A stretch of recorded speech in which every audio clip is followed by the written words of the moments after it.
It's, I think it was 2018. We did this car. We put a Kraftwerk Supercharger on it. That's just kind of hanging out in it. Yeah, he said it's been to a few shops. It's been to a few shops, and I noticed it had a different ECU. Where's the rest of the harness? This thing might have some stuff we got to really figure out. So I know they said to change the ECU, but it looks like they've changed all kinds of things. There's the factory plug. Okay. Whenever it left one of the shops, it said it hasn't ran. And it came here, so we've got to take all this off, and we're doing a Signs of Speed turbo kit. We ordered a new OEM ECU for it. Oh yeah, it's got a whole bunch of spaghetti under here. It's a whole bunch of mess. Ugh. So we're going to take all that junk out, put the proper ECU in it. This is an 08, so we have an 08 ECU. It's not a ballad adapter, is it? No, it is an AM Infinity adapter. If you look right in front of the seat, the Infinity is right there on the floor. Is it just sitting there? No, look under the car. They didn't bolt it in there, did they? No, they didn't bolt it per se. They ran some sheet metal screws through the floor. Sheet metal right through the car. So talking to the customer, it's only driven about 2,000 miles since we last worked on it, and it's been sitting for over a year non-running. So we got to figure out how good this is before we start modifying it. The battery says 11 of 25. The battery's stone dead. We're going to trickle charge that and see if we can get it to come back. Hopefully we can. If not, we're going to have to put a new battery in it. You don't want to trust a battery that's going to fail prematurely. It's got the 30mm belt still on it. So it's a shame. We did a lot of these kits. You can see there, that was our bracket change. We never really talked much about it in the beginning, but it used to just have the 3 volts. We added that tab. Yeah, so we definitely did this one. Oh yeah, a long time before Kraftwerks were building any kind of upgrades for it, because they just didn't really listen to us. So we changed it to ARP bolts, as you see on the VTEC solenoid.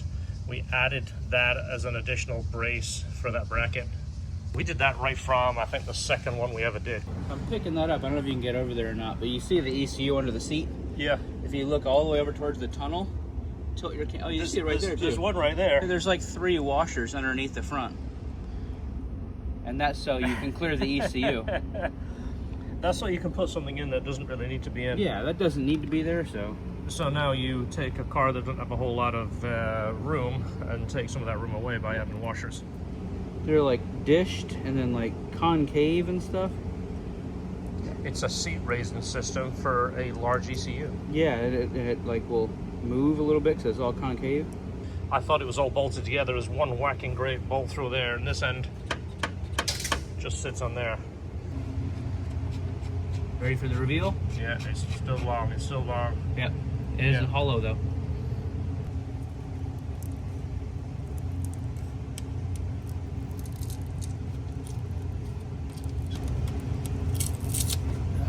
Yeah. That's all right. We'll get that off. We can get that off. We want it to look nice.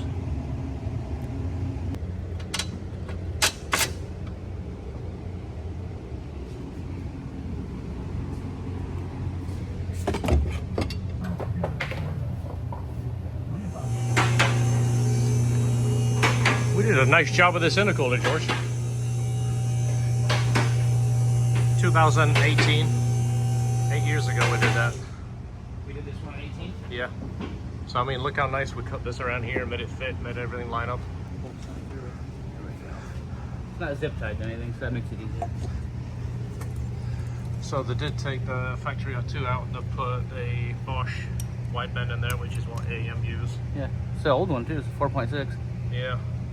All right, so we need one of those. They changed the O2 sensor and put the wideband in, which this is the older wideband. It's a 4.6. The factory Honda wideband is $900. I mean, it's unbelievable. And they're very picky on O2 sensors. You can't just go putting in a Bosch, you know, no name, because they will throw check engine lights and run terrible. So kind of at the mercy of Honda. Honda have it in stock, so it's going to be here tomorrow. That way we can hopefully have this thing running. We want to take all of this stuff off before we start the turbo kit, put in the ECU that we got for him, and the Flash Pro should be here today. We ordered that from Variable. We can flash the ECU to the VIN, load the Flash Pro, start it because it has 1000cc injectors, 4-bar map. We're going to take the supercharger off and run it just with the exhaust manifold, just to make sure everything runs like it should before we go any further.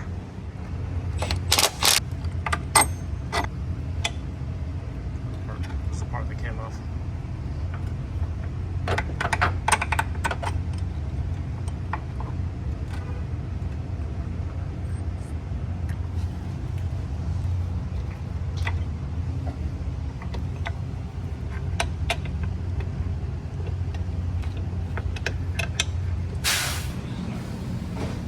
There it is. That's for this car.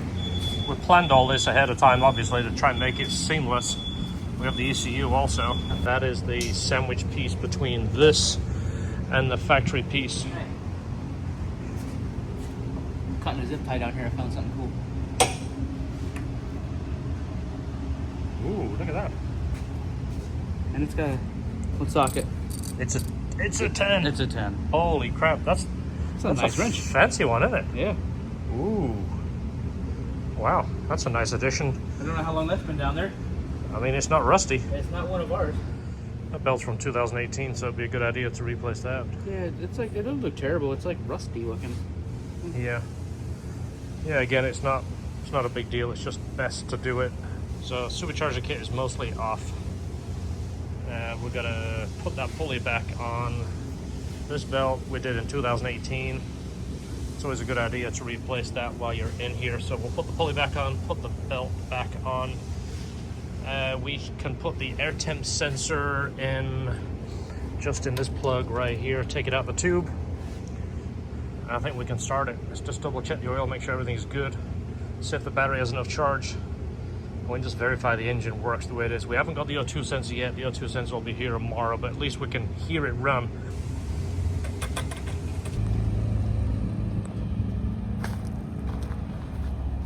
All right, so we have the new pulleys in there, the new belt. We feel good about this right now. We're not gonna take these brackets off because this is gonna require a new gasket once this breaks loose. All right, guys, thank you.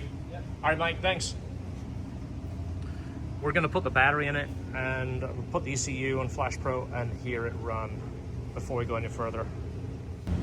Part number is the Honda Mini. So we did have a new crank bolt because it replaces this, the one that comes with the Craftworks kit. They have a different hub to hold their system in with the pulley. Right here you see that whole part goes together, so that's back how it should be. Let's just upload it's almost like a timestamp. Look, it's got the old dark blue filter on there.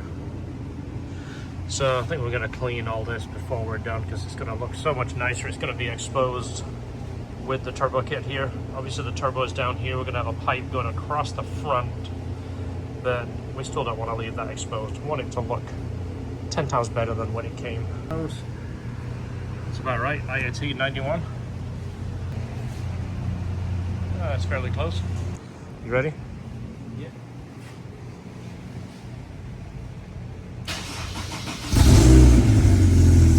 Awesome.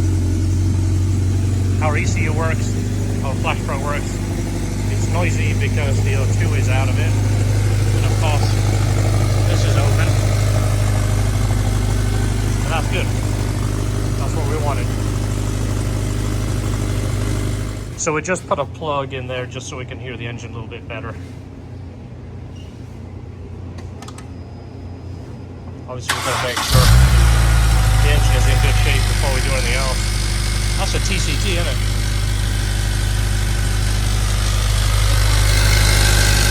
That guy right there. That was the noise we could hear a little bit with that. Yeah, okay.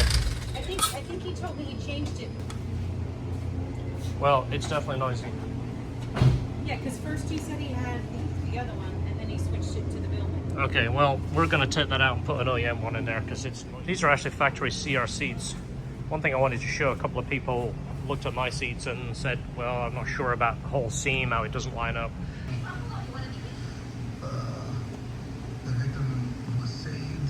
This is the way the CR is done too. This is the edge, so the seam is here, and then on the headrest here, the seam is there, and the seam is here.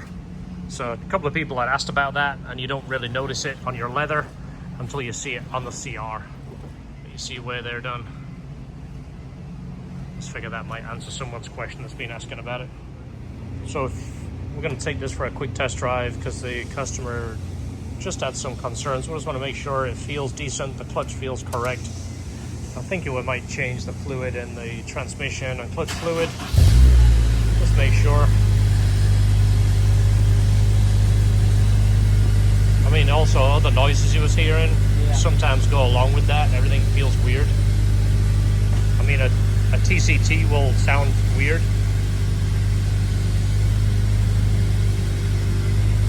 Doesn't look like it's jittery at all. That was an FX300 we put in 2018. All right, we're just gonna drive it, make sure it's happy. So the trim turbo we like with our kits is the 73-550 right there. That's one that we're going with. So we have the other boxes right here. This is the turbo. We showed you on the last car, but figured to show you again. So this all has to be assembled. First, we're gonna let the car cool down. This has to be assembled on the manifold with the hoses and such, and then we'll put that on the car. New OEM gasket, we're gonna need that out. Downpipe. Downpipe. Have you seen the manifold yet? No. Oh, there is one in here. That was not the box shape that we were looking for a manifold. I thought it would have been this one. Yeah, another box hasn't been boxed yet. Okay, good. One of those. Yep. For some reason I expect it to be this shape. It's a key part of this kit. Yeah, it is. It's a beautiful piece too. Let me unwrap this and show you. So if you remember the first kit, the T-Max, this was a very, very short runner. These were short, this was the longest one.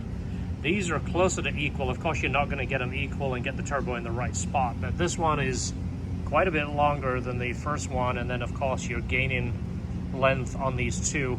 As much volume as you can get between all four and here, I think helps. And the fact that this over here is divided, you're balancing these two and these two, so they're pretty close. This one and this one, the divided length might be pretty close to these. And I know the customer isn't going to be interested in this, so I got the last one. I'm going to give this one to George. So I have another kit coming. Actually, it's already here for my car. I'm going to do one for my car, and if it comes with another one, I'm going to give it to my son. Put $1 in it. There is the downpipe. There's your wallet. Check it. Chris might have put $100 in there for you. I think he did. He said he does that occasionally. It's just a check for $1,000. Not very often, but he said occasionally. Downpipe. I'm kidding, by the way. If Chris is watching this, don't feel obligated to put $100 in the wallet for me next time. Beautiful. And this is what I like about it, is they have a 3-inch and it steps down to 2.75, but it's the largest gasket that you can get to fit the OEM cat.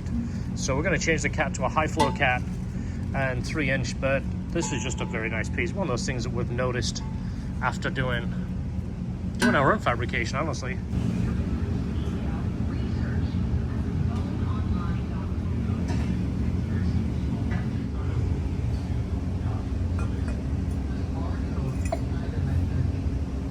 It's ready to go on. Engine mount is on. Just laid our pipes out over here so I can make sure everything is accounted for. This was the midsection of the exhaust that we're going to modify. This is really a little bit too small for a turbo. There's a comparison right there. And remake this. This is where it splits into the mufflers. We're going to find our place around here and blend our 3 into that. So we're going to go 3 into the dual 2s. Something we've done a lot, and that way you don't have to buy a complete exhaust. You're just essentially buying the midsection and a cat. We want it to flow and make it as efficient as possible. And this is all fine. This is 2-inch. This is 2 1/4. somewhere around there. We'll show you that when it's done. Just wanted to kind of share that, give you an idea of what we're doing. This is something we're probably going to do more and more in the future. That way people don't have to buy a complete exhaust, especially if it's a straight through design. Right here, you see this is a straight through. There is no louvers, you can't see down here, but there is not a chamber. It's just a straight through tube.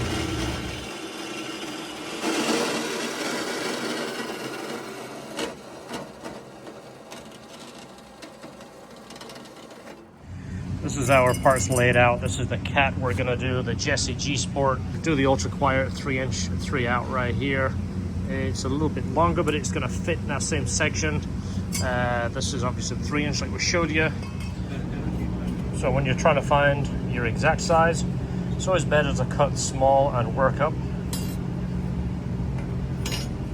Right? Yeah. And then you can get it to fit absolutely money. Back in stock, the Motor Compacto letters in red. We've been out of these for a little while. They sell 10 times faster than the rest of them. These are not stickers. These are actually laser cut acrylic with the 3M back, and they fit your Motor Compacto perfectly. Those letters clip in, and of course the double-sided is going to hold them in place. We have them in all colors, but red, that's the fastest selling ones, and we have 20 sets back. They are not ready yet, but we're getting ready to put these up there. We're going to have 10 of these, the 30th anniversary. The set, we're going to have them in a nice box. We're going to sign it. We're going to put a discount code in there. This is celebrating the LHT's 30th anniversary. This is the Honda kit, fits the small frame filter and the Civic Type R oil caps.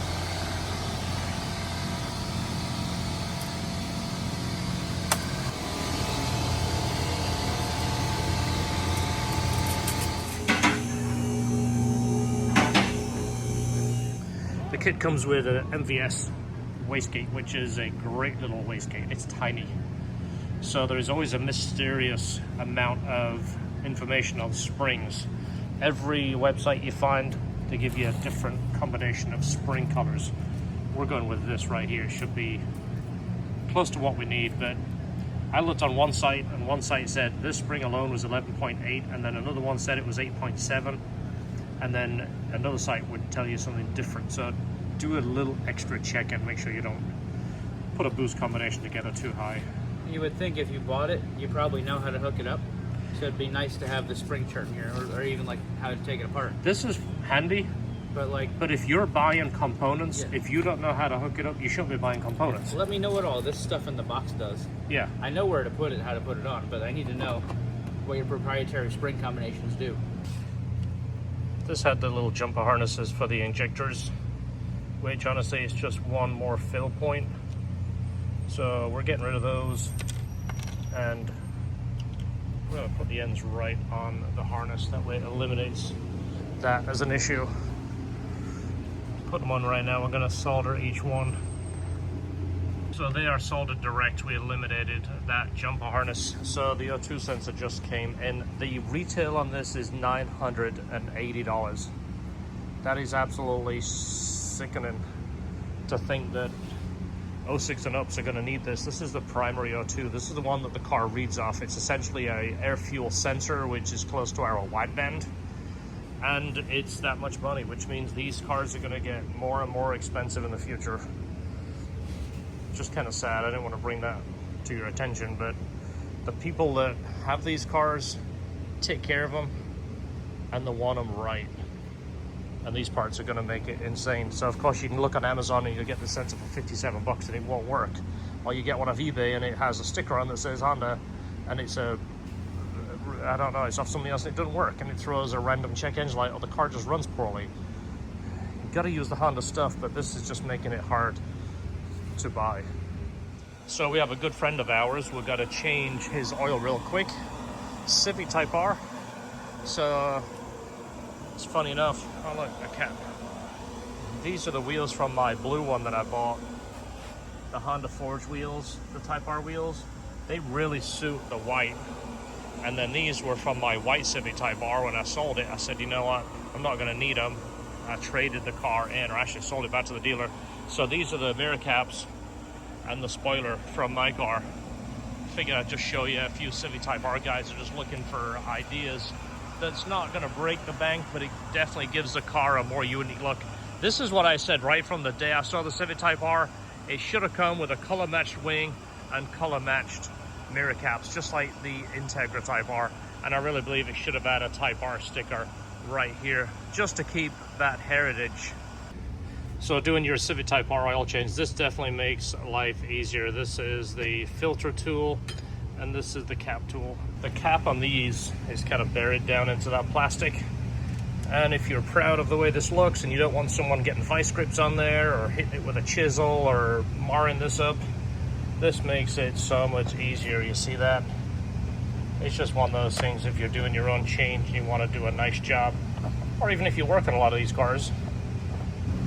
Your oil filter wrench, same thing, just makes it a little bit easier. Put it on your filter right here, 3/8 wrench. Makes that filter removal much easier. If you buy the oil change kit from us, you get the filter, you get the new washer, and you get a funnel to makes your changing much easier. So same on your install, use the wrench to tighten it correctly. These are not as bad as S2000s unless you track it. These can come loose, so Honda give you a torque spec how to torque these and tighten them as a sequence. So this will make your life easier too. Rather than trying to grip it with an oily rag, you can use the tool. So if you do it yourself, make sure you account for all of these fasteners right here. So many times we get these cars coming in and half of these are missing, or these are seized on. So we did the oil change on this car last, so we use a little bit of anti-seize on these threads. Just makes it so much easier. Every 3 or 4 oil changes, just put another dab of anti-seize on these. It'll make your job easier, and you'll always be able to take that off. Do the oil change yourself. No one is going to take the time to do the oil change like you do. If you take it to the dealer, he gets paid something like 0.2 hours, which means he has to blast through it. Nothing against the dealers, but the techs don't get enough time to really take their time. They have to rush through it, if not to lose money. So this is something that we see so many times. These little tabs here, these won't be clipped back in. So just take your time and put it on those. I mean, it's a brilliant idea. They just sit there. See that? Line it up perfect. I'll do it again. Make sure they both line up. And it sits there until you put the bolts in and holds it in place. So just to give you an idea, you got the 2 quick releases on the sides, and then a Phillips screw, and then 2 of your threaded Phillips on the front, another screw there, and then you got your quick release, and then the 2 at the back. Make sure they're all in there, double check, make sure everything is tight. So the oil funnel is perfect for these. If you fill that and you miss, you're gonna get it all over the valve cover, and you're gonna have to remove that cover and clean it, and it's kind of a little shot to get your oil in. Use the LHT funnel, put it in, 1/4 of a turn, it locks in place. You can pour the oil, no glug, easy pour, and it's not gonna rub your cover anywhere and leave marks. This is one of those things, I've always had older cars growing up. My first car was an old car, and I had old cars for the longest time, but whatever I had, I tried not to put any scratches on. And that's kind of translated over to my nicer cars. I'm still the same way. If I take that bolt off, I don't want to scratch this doing it. If I remove that hose, I don't want to scratch up that clamp and scratch this. Just take your time. Nobody's going to do it like you. Okay, some say 5.4, some say 5.7.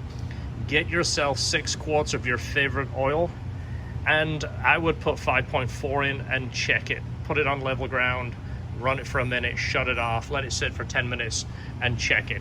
Use your good old Honda dipstick to verify it. All right, so put your cap back on and use the Super LHT tool, make life easier, because we don't want to scratch it. It fits this way or this way, so just line it up, which is easiest. There you go.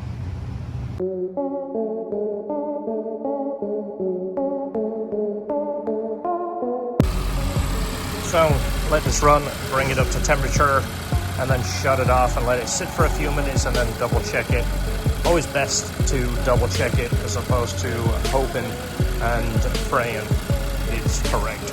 All right, downpipe is on and the brace is on. We had to do a little tweakeroonie. They did make a slight change to this manifold, so I'm going to bring that up to the guys at Science of Speed just to make sure. A little clearance issue right there, but we found it, we addressed it, we're good. This is what our section looks like now. See, we got that blend into a true 3-inch. Our resonator is here. We got room around here, look at that. Beautiful. And we get to keep the Tanabe mufflers, which will help keep the sound down. So this car doesn't have a ton of miles on it, but the oil that came out of top was super dark. So this is one of those important things. Even if you drive your car 1,000 miles a year, you still got to stay on top of those oil changes because it does pick up moisture and contaminate the oil. I mean, look at that, it's jet black. That will wear out your TCT heavily too, because it doesn't circulate very well in there, and those infrequent oil changes. It's probably the reason why his TCT's rattling. So it's got a new one on there now. We're gonna let this drain while we eat lunch, and then we'll come back to this. We actually mount the intercoolers a little further back because we like to keep the grill in. So there is some threaded holes there that they give you the brackets to utilize. We change it, we flip them, re-drill it, push the intercooler back. That way we keep the grill.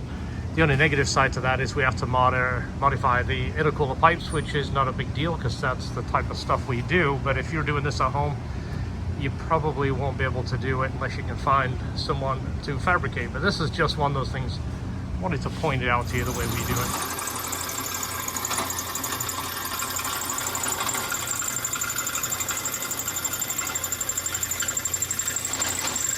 So we're starting to put the pipes on. The downpipe, cat, and exhaust is done. Let me just do a scan backwards for you so you can have a... wiped it off yet. It doesn't look beautiful. It is, it is.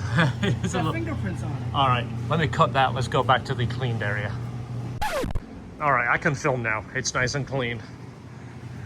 George even cleaned the mufflers. So there we go. It looks pretty much stock. We've got a nice blend into 3. We've got our Jesse Cat going into the downpipe, and then we need a moment of silence right now. We're going to be installing the most expensive O2 sensor I have ever bought. It should really come with one of those nice felt boxes with a light in it when you open it. Yeah, that could be the thumbnail. Save it for later. So we're going to put our wideband in here. We'll just cover this for right now. We'll put the dyno sensor in there. This is the primary before the cat. This is going to be the sensor after the cat. But there we go. Much better transition. Much larger diameter.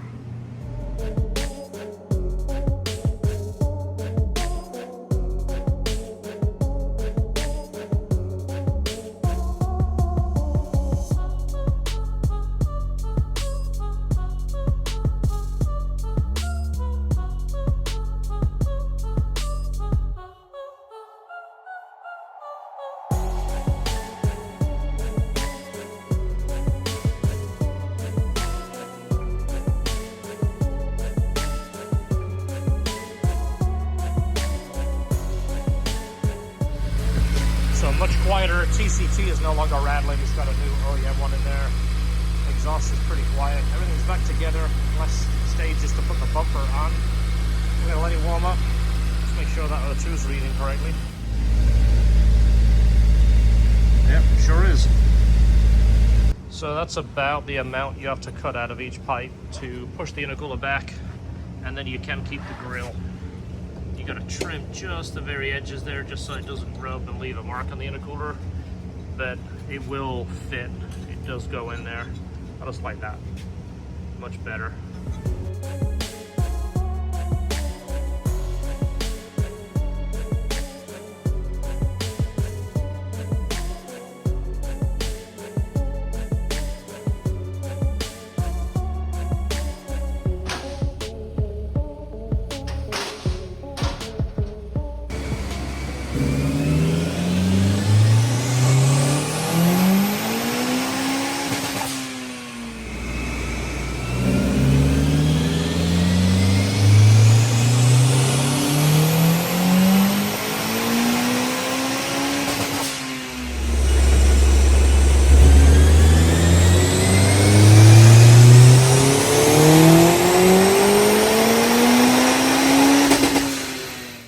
That is right, it's 100 degrees. I just turned off all the fans because it's noisy, but yeah. 400 and 286, and that was with pulling some power out.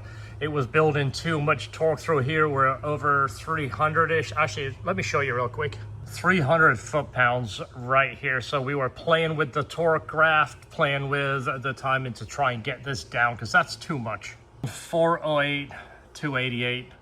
That's in hot conditions, and we're trying to be conservative. Honestly, we could have made quite a bit more than this, but 400 is our target number on these cars to keep the reliability and feel of the car.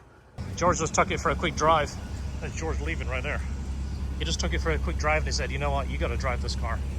This is essentially the turbo kit we're putting on my car.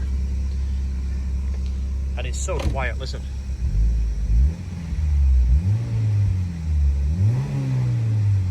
It just sounds mellow as can be. All right, so while I boot the computer up, I want to show you some comparisons. This is my car. I've talked about this so many times. This car is absolutely fantastic because of its price point. The price point of this car with 400 horsepower, nothing compares. Of course, there's faster cars. I mean, this thing is absolutely a riot, but it's a different price point. This car, I compare it so many ways to the GT4 because of that feel, that direct connection to the road, the feel, the feedback you get. But I think it's underpowered. This is just me. But just for a comparison, I'm going to show you the power range from the car we just did, which essentially is what I'm going to do right here, to the GT4 I owned. Not this one. That was an NSX I owned. The GT4. So this was my GT4. It was a 2020 GT4. The only thing I did was the overpipes.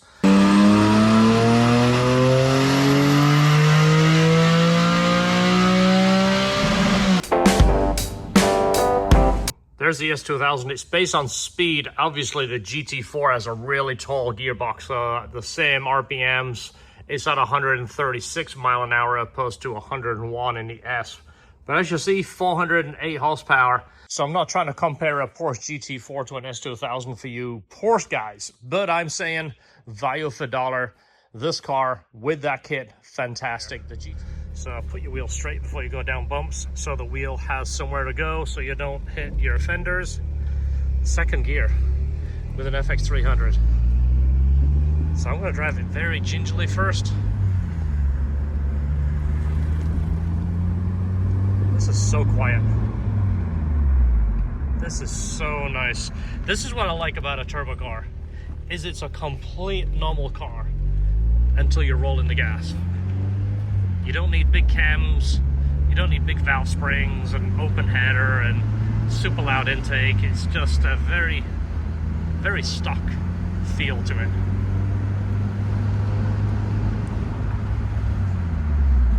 And that's what this feels like.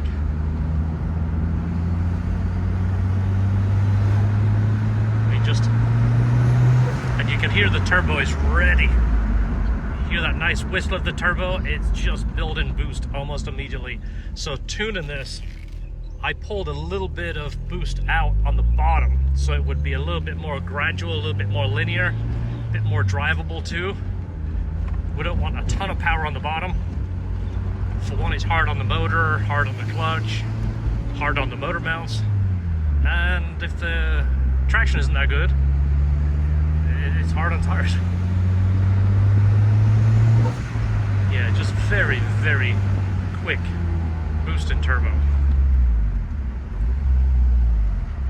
So, fantastic. 400 horsepower, a little over 13 pounds of boost. Just put some fresh 93 in to tune this thing. So, second, third.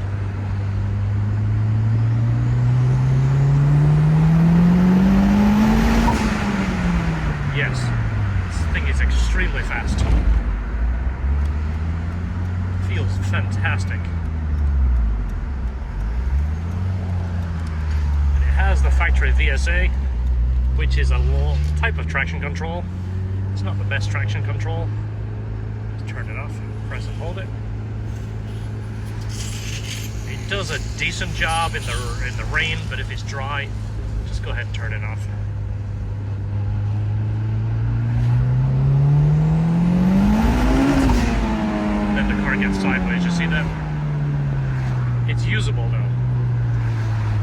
want it to brake, just leave it on.